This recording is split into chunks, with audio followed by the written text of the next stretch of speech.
Chapter 32 A Procurator's Dinner. However brilliant had been the part played by Porthos in the duel, it had not made him forget the dinner of the procurator's wife. On the morrow he received the last touches of Mousqueton's brush for an hour, and took his way toward the Rue aux Ours with the steps of a man who is doubly in favor with fortune. His heart beat, but not like D'Artagnan's with a young and impatient love. No, a more material interest stirred his blood. He was about at last to pass that mysterious threshold, to climb those unknown stairs, by which, one by one, the old crowns of Monsieur Coquenard had ascended. He was about to see in reality a certain coffer of which he had 20 times beheld the image in his dreams, a coffer long and deep, locked, bolted, fastened in the wall, a coffer of which he had so often heard, and which the hands, a little wrinkled it is true, but still not without elegance, of the procurator's wife were about to open to his admiring looks. And then he, a wanderer on the earth, a man without fortune, a man without family, a soldier accustomed to inns, cabarets, taverns, and restaurants, a lover of wine forced to depend upon chance treats, was about to partake of family meals, to enjoy the pleasures of a comfortable establishment, and to give himself up to those little attentions which the harder one is, the more they please, as old soldiers say. To come in the capacity of a cousin and seat himself every day at a good table, to smooth the yellow, wrinkled brow of the old procurator, to pluck the clerks a little by teaching them Basset, Passe Dix, and Lansquenet, in their utmost nicety, and winning from them, by way of fee for the lesson he would give them in an hour, their savings of a month. All this was enormously delightful to Porthos. The Musketeer could not forget the evil reports which then prevailed, and which indeed have survived them, of the procurators of the period, meanness, stinginess, fasts. But as, after all, excepting some few acts of economy which Porthos had always found very unseasonable, the procurator's wife had been tolerably liberal. That is, be it understood, for a procurator's wife, he hoped to see a household of a highly comfortable kind. And yet, at the very door the Musketeer began to entertain some doubts. The approach was not such as to prepossess people. An ill-smelling, dark passage, a staircase half-lighted by bars, through which stole a glimmer from a neighboring yard. On the first floor, a low door studded with enormous nails, like the principal gate of the Grand Châtelet. Porthos knocked with his hand. A tall, pale clerk, his face shaded by a forest of virgin hair, opened the door and bowed with the air of a man forced at once to respect another lofty stature, which indicated strength, the military dress which indicated rank, and a ruddy countenance which indicated familiarity with good living. A shorter clerk came behind the first, a taller clerk behind the second, a stripling of a dozen years rising behind the third, in all 3 clerks and a half, which for the time argued a very extensive clientage. Although the Musketeer was not expected before 1 o'clock, the procurator's wife had been on the watch ever since midday, reckoning that the heart, or perhaps the stomach, of her lover would bring him before his time. Madame Coquenard therefore entered the office from the house at the same moment her guest entered from the stairs, and the appearance of the worthy lady relieved him from an awkward embarrassment. The clerk surveyed him with great curiosity, and he, not knowing well what to say to this ascending and descending scale, remained tongue-tied. "It is my cousin," cried the procurator's wife. Come in, Monsieur Porthos." The name of Porthos produced its effect upon the clerks, who began to laugh, but Porthos turned sharply around, and every countenance quickly recovered its gravity. They reached the office of the procurator after having passed through the antechamber in which the clerks were, and the study in which they ought to have been. This last apartment was sort of a dark room, littered with papers. On quitting the study they left the kitchen on the right and entered the reception room. All these rooms, which communicated with one another, did not inspire Porthos favorably. Words might be heard at a distance through all these open doors. Then, while passing, he cast a rapid, investigating glance into the kitchen, which he was obliged to confess to himself, to the shame of the procurator's wife and his own regret, that he did not see that fire, that animation, that bustle, which, when a good repast is on foot, prevails generally in that sanctuary of good living. The procurator had without doubt been warned of his visit, as he expressed no surprise at the sight of Porthos, who advanced toward him with a sufficiently easy air, and saluted him courteously. "We are cousins, it appears, Monsieur Porthos," said the procurator, rising, yet supporting his weight upon the arms of his cane chair. The old man, wrapped in a large black doublet, in which the whole of his slender body was concealed, was brisk and dry. His little gray eyes shone like carbuncles, and appeared, with his grinning mouth, to be the only part of his face in which life survived. Unfortunately, the legs began to refuse their service to this bony machine. During the last 5 or 6 months that this weakness had been felt, the worthy procurator had nearly become the slave of his wife. The cousin was received with resignation, that was all. Monsieur Coquenard, firm upon his legs, would have declined all relationship with Monsieur Porthos. "Yes, monsieur, we are cousins," said Porthos, without being disconcerted, as he had never reckoned upon being received enthusiastically by the husband. "By the female side, I believe," said the procurator maliciously.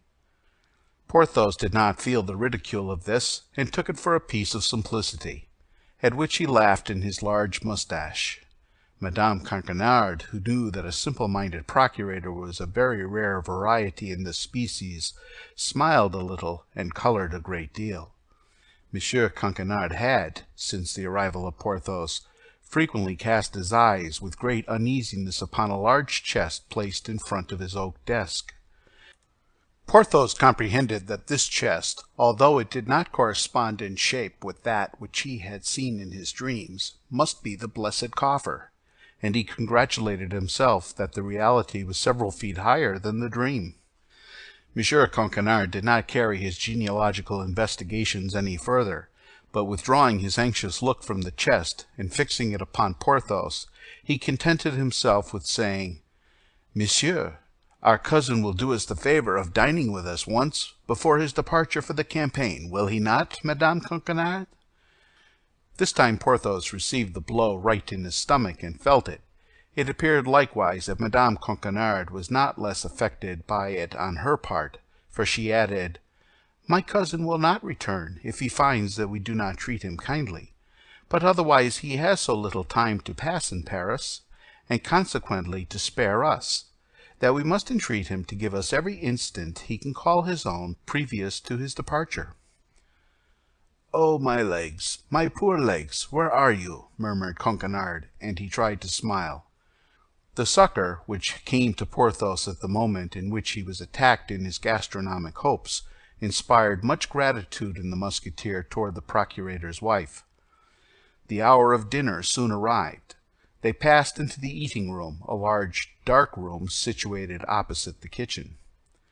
The clerks, who, as it appeared, had smelled unusual perfumes in the house, were of military punctuality, and held their stools in hand quite ready to sit down, their jaws moved preliminarily with fearful threatenings. "Indeed," thought Porthos, casting a glance at the 3 hungry clerks, for the errand-boy, as might be expected, was not admitted to the honors of the magisterial table. "In my cousin's place I would not keep such gourmands. They look like shipwrecked sailors who have not eaten for 6 weeks. Monsieur Coquenard entered, pushed along upon his armchair with castors by Madame Coquenard, whom Porthos assisted in rolling her husband up to the table. He had scarcely entered when he began to agitate his nose and his jaws after the example of the clerks.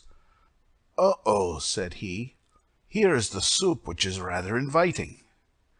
"What the devil can they smell so extraordinary in this soup?" said Porthos, at the sight of a pale liquid, abundant but entirely free from meat, on the surface of which a few crusts swam about, as rare as the islands of an archipelago.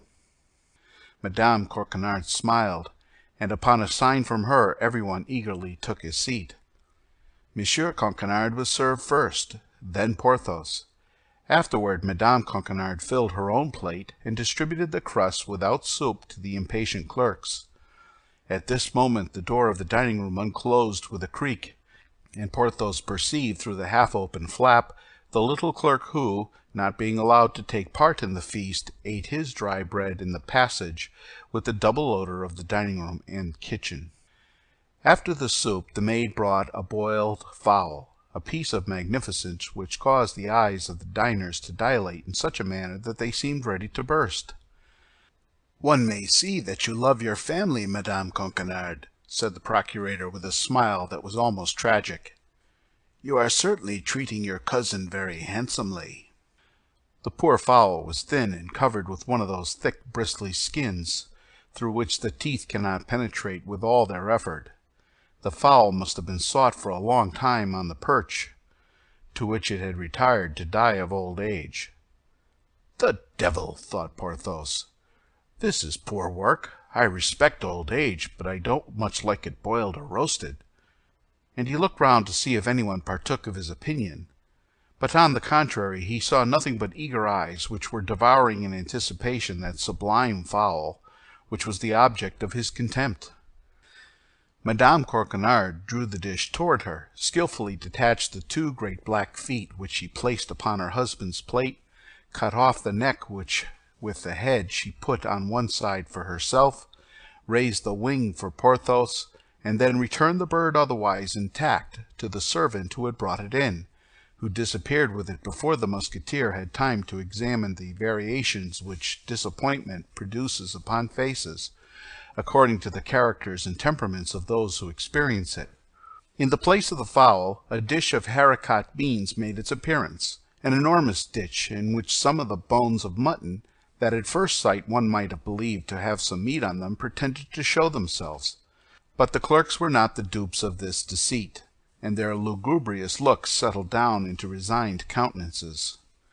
Madame Coquenard distributed the dish to the young men with the moderation of a good housewife. The time for wine came. Monsieur Coquenard poured from a very small stone bottle the third of a glass for each of the young men, served himself in about the same proportion, and passed the bottle to Porthos and Madame Coquenard. The young men filled up their third of a glass with water.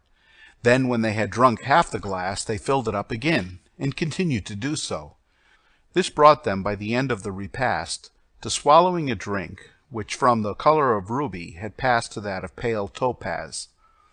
Porthos ate his wing of fowl timidly, and shuddered when he felt the knee of the procurator's wife under the table, as it came in search of his. He also drank half a glass of this sparingly served wine, and found it to be nothing but the horrible Montreuil, the terror of all expert palates. Monsieur Coquenard saw him swallowing this wine undiluted, and sighed deeply. "Will you eat any of these beans, cousin Porthos?" said Madame Coquenard, in such a tone which says, "Take my advice. Don't touch them." "Devil take me if I taste one of them," murmured Porthos to himself, and then said aloud, "Thank you, my cousin. I am no longer hungry." There was silence.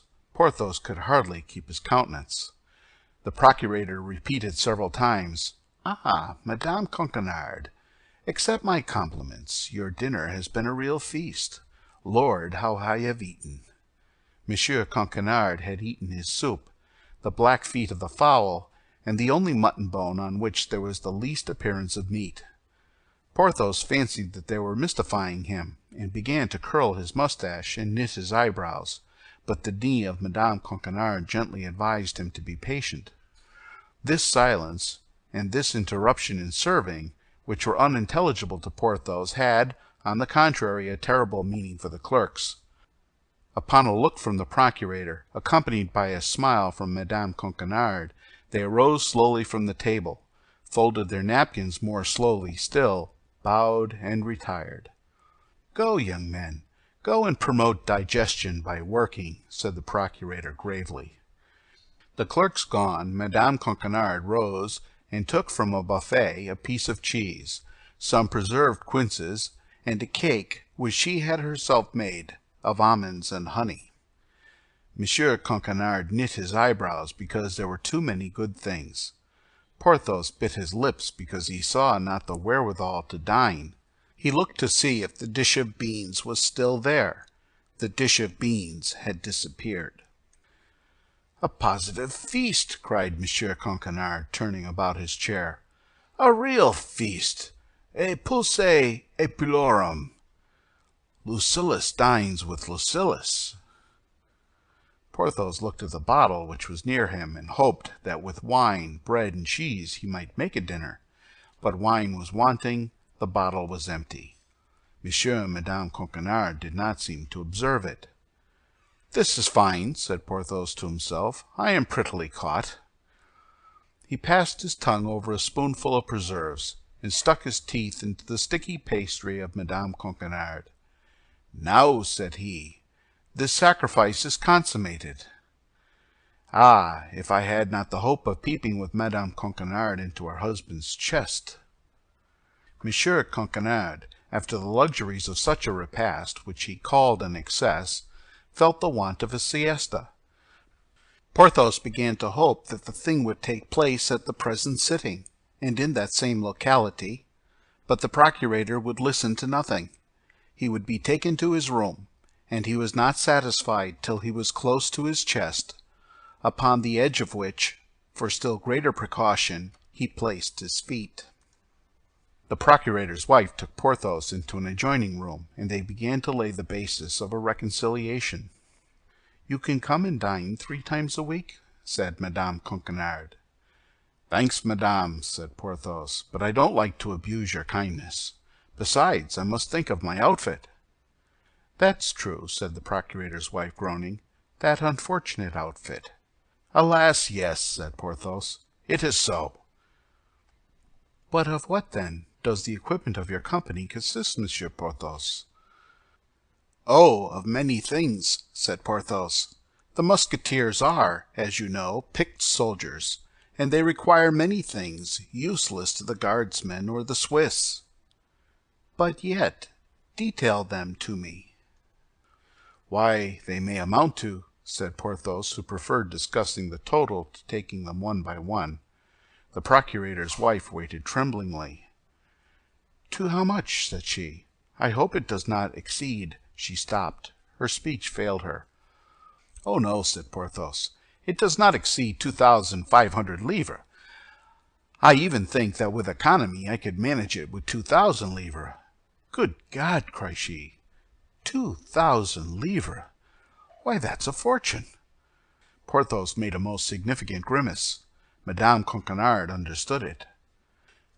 "I wished to know the details," said she, "because, having many relatives in business, I was almost sure of obtaining things at 100% less than you would pay yourself." "Aha!" said Porthos. "That is what you meant to say." "Yes, dear Monsieur Porthos. Thus, for instance, don't you, in the first place, want a horse?" "Yes, a horse." "Well, then, I can just suit you." "Ah," said Porthos, brightening, "that's well as regards my horse, but I must have the appointments complete, as they include objects which a Musketeer alone can purchase, and which will not amount, besides, to more than 300 livres." 300 livres? "Then put down 300 livres," said the procurator's wife with a sigh. Porthos smiled. It may be remembered that he had the saddle which came from Buckingham. These 300 livres he reckoned upon putting snugly into his pocket. "Then," continued he, "there is a horse for my lackey, and my valise. As to my arms, it is useless to trouble you about them. I have them." "A horse for your lackey?" resumed the procurator's wife hesitatingly. "But that is for doing things in lordly style, my friend." "Ah, madame," said Porthos haughtily, "do you take me for a beggar?" "No, I only thought that a pretty mule sometimes makes as good an appearance as a horse, and it seemed to me that getting a pretty mule for Mousqueton—" "Well, agreed for a pretty mule," said Porthos. "You are right. I have seen very great Spanish nobles whose whole suite were mounted on mules.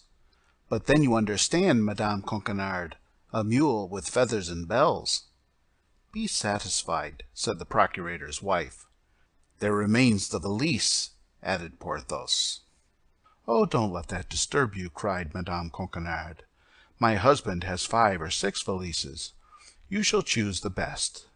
There is one in particular which he prefers in his journeys, large enough to hold all the world. Your valise is then empty? Asked Porthos with simplicity. Certainly it's empty, replied the procurator's wife in real innocence. Ah, but the valise I want, cried Porthos, is a well-filled one, my dear. Madame uttered fresh sighs. Molière had not written his scene in Le Havre then. Madame Coquenard was in the dilemma of Harpagon.